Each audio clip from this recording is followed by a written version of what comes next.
La fourmi et la cigale. Il était une fois dans une clairière enchantée, au cœur d'une forêt où les arbres murmuraient des secrets aux étoiles, vivait une petite fourmi travailleuse et une cigale joyeuse.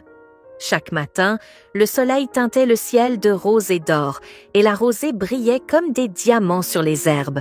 C'est dans ce décor magique que leur histoire commença. La fourmi était petite, noire, mais d'une grande détermination. Chaque jour, elle transportait grain après grain, feuille après feuille, construisant patiemment ses réserves. Elle avançait toujours avec sérieux, ses antennes frémissantes de vigilance. Pour elle, chaque instant comptait, car l'hiver finirait bien par arriver. La cigale, quant à elle, avait des ailes translucides comme du cristal et une voix douce qui emplissait la forêt de mélodies. Perchée sur une branche, elle chantait de l'aube jusqu'à la nuit, faisant danser les papillons et sourire les fleurs.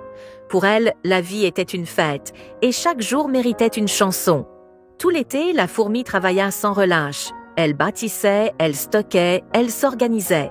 La cigale, elle, ne voyait que le ciel bleu et les champs dorés. « Pourquoi perdre du temps à travailler quand la nature est si belle ?» pensait-elle. Et sa voix résonnait comme une harpe céleste, charmant tous les animaux des bois. Mais doucement, les jours chauds commencèrent à s'éteindre. Les feuilles prirent des couleurs de feu, l'air devint plus frais, et les nuits s'allongèrent.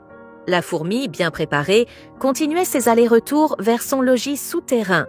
La cigale, elle, continuait de chanter, insouciante du froid qui approchait. L'hiver arrive. Et un matin, le vent du nord souffla fort. La neige tomba, couvrant la forêt d'un manteau blanc étincelant. La cigale, grelottante, chercha un abri. Ses ailes étaient gelées, sa voix s'était tue. Elle n'avait ni réserve ni chaleur, seulement sa mélodie éteinte. Alors, désespérée, elle frappa à la porte de la fourmi. « Ma chère amie, dit-elle, prête-moi un peu de nourriture, je te le rendrai quand les beaux jours reviendront. » La fourmi ouvrit, l'observa et répondit avec gravité. « Tu chantais tout l'été, eh bien danse maintenant. » La cigale baissa les yeux. Pour la première fois, elle comprit la fragilité de son choix. La neige tombait toujours, le vent glaçait son corps fin. Elle s'éloigna tristement, regrettant de n'avoir pensé à demain. Cependant, dans cette forêt enchantée, un esprit bienveillant veillait. La lune, douce et lumineuse. Voyant la cigale en détresse, elle descendit ses rayons argentés et chuchota « Tu as chanté pour donner de la joie. Ton chant a réchauffé des cœurs. Ce n'est pas rien. » Alors, la fourmi, touchée par ces mots, ouvrit finalement sa porte. « Entre, dit-elle doucement.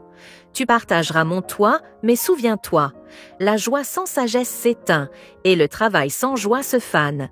Ensemble, nous apprendrons l'équilibre. » Ainsi, tout l'hiver, la fourmi et la cigale vécurent côte à côte. La fourmi partagea ses provisions et la cigale, en échange, chanta pour adoucir les longues nuits glacées. Et lorsque le printemps revint, les deux comprirent que l'une avait besoin de l'autre. La fourmi pour apprendre à la cigale la valeur de l'effort. La cigale pour rappeler à la fourmi la beauté de vivre l'instant. Morale du conte, la vie n'est ni seulement travail, ni seulement plaisir. Elle est un équilibre. Trop travailler sans joie éteint le cœur, mais ne vivre que dans l'insouciance mène au vide. La sagesse, c'est d'apprendre à semer avec effort et à chanter avec bonheur. Et toi, si tu étais dans la forêt enchantée, serais-tu plutôt une fourmi travailleuse ou une cigale insouciante ? Dis-le-moi en commentaire et surtout n'oublie pas de t'abonner pour ne manquer aucun de mes contes féeriques.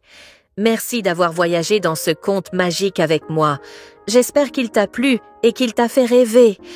On se retrouve très bientôt pour un nouveau conte merveilleux. D'ici là, prends soin de toi et n'oublie pas, même dans la vie réelle, il faut savoir travailler comme une fourmi, mais aussi chanter comme une cigale. À très vite pour une nouvelle histoire enchantée.